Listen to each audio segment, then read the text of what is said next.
Hey everyone, this story is called Landed and Stranded. The mystery guest on the moon had been revealed. It was Sea Cucumber, a troublemaker from Winkle's past. What are you doing up here on the moon, Cucumber? And what have you been up to? Ah, hello Winkle. Am I glad to see a friendly face? Have you come to rescue me? He grinned. We saw somebody waving from the moon using my new telescope. It sounded like an SOS call, so we used the Rockpool rocket to fly up here and see if we could help, he said. I see you brought your crabby crustacean friend along with you. Crab, come over here. This is Cucumber. He's from a rockpool not far away from our own. But I still don't know why and how you ended up on the moon, said Winkle. Don't worry about that, laughed Cucumber, who was trying to change the subject quickly. Here, Winkle, I want you to meet some very good friends of mine. Here's Limpet, Algae, Anemone, and Mussels. Now, Mussels had muscles. Big muscles.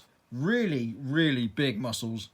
And when Crab saw the muscles on Mussels, his mouth dropped to the moon's surface. Crab smiled, but Mussels scowled back at him. Crab took an instant disliking to Mussels, and the pair would never quite see eye to eye for the rest of their lunar adventure. Grrr. Meanwhile, Winkle was trying to uncover the truth about Cucumber's reasons for being on the moon. As Cucumber wouldn't tell him, he decided to ask the others. Limpet was close by. How did you end up here, Limpet? He asked curiously. Poor Limpet was nervous and shaking.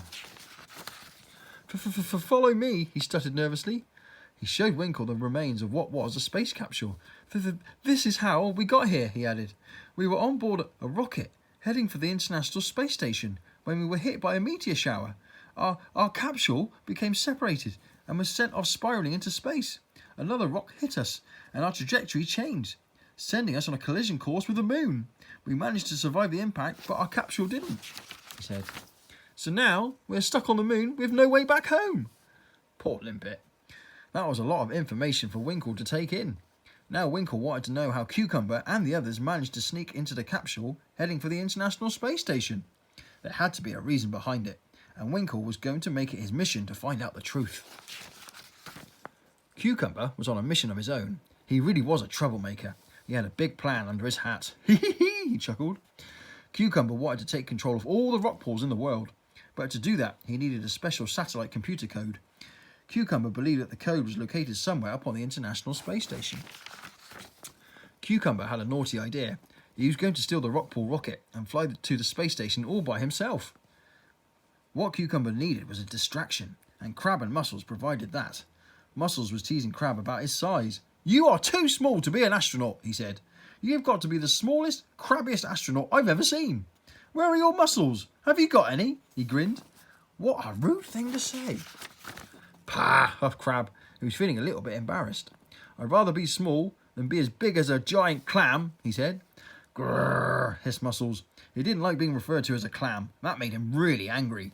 Crab and Mussels squared up to each other. Moon fight! Grrr.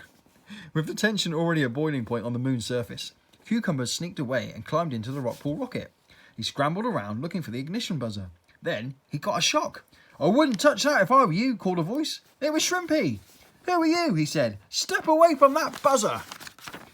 Shrimpy pressed the alarm. What did you do? Asked Cucumber. I've released the anchor, replied Shrimpy. The anchor? On a rocket? Yes. We are not going anywhere, he said. Cucumber was fuming. Why did you do that? Arrgh! Cucumber knew he had to change his tactics. He needed to gain Winkle's trust. But he didn't have long to do it. Watch out, Winkle. And that's the end of the story. Hope you enjoyed it. We'll see you again next time.